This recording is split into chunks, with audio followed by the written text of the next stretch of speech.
Director SA. Chandrasekhar சொல்றாரு, என்னுடைய ரத்தமடா நீ, நீ ஏன் பயப்படுற? உங்களுடைய ரத்தம் என்ன வீரபாண்டிய கட்டபொம்மன் ரத்தமா இல்ல பகத்சிங் ரத்தமா? நீங்க என்ன பெரிய சமூக தியாகம் பண்ணிட்டீங்க, உங்க ரத்தம் இருக்கிறதால அவருக்கு தைரியம் வரணும்னு. உங்களுக்கே தைரியம் கிடையாது. என்ன பயந்தாங்குழின்னு சொல்லட்டுமா? நான் சிகப்பு மனிதன் படம் எடுக்கும்போது ரஜினிகாந்தை வச்சு நீங்க எடுக்கிறீங்க.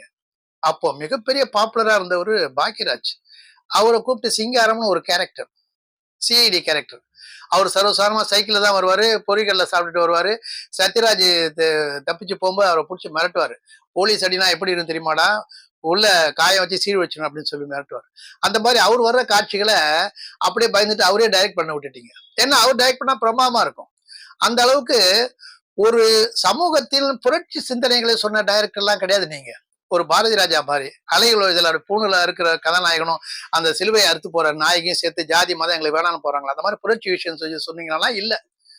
பாக்கியராஜ சொல்ல முந்தானை முடிஞ்ச இதுல புதிய வார்ப்புகள்ல கெட்டவன் கட்டின தாலியை அவனே அறுக்கிற மாதிரி இருக்கும். அதே நல்லவன் கட்டின தாலி அந்த நாட்கள்ல அறுக்க போகும்போது பெண் தடுப்பாங்கிற புரட்சிகரமான விஷயங்களை சொன்னதாகவும் தெரியாது. ஒரு மகேந்திரன், ஒரு பாரதி ராஜா, ஒரு பாலச்சந்தர், ஒரு பாக்கியராஜ், ஒரு ருத்ரையா, இந்த மாதிரிலாம் மிகப்பெரிய புரட்சி கருத்தா நீங்க சொல்ல வெறும் மசாலா படங்களா அடிச்சு தள்ளினீங்க. அதனால சமுதாய சிந்தனைலாம் உங்களுக்கு கிடையாது. மிகப்பெரிய புரட்சி இயக்குனரும் கிடையாது நீங்க.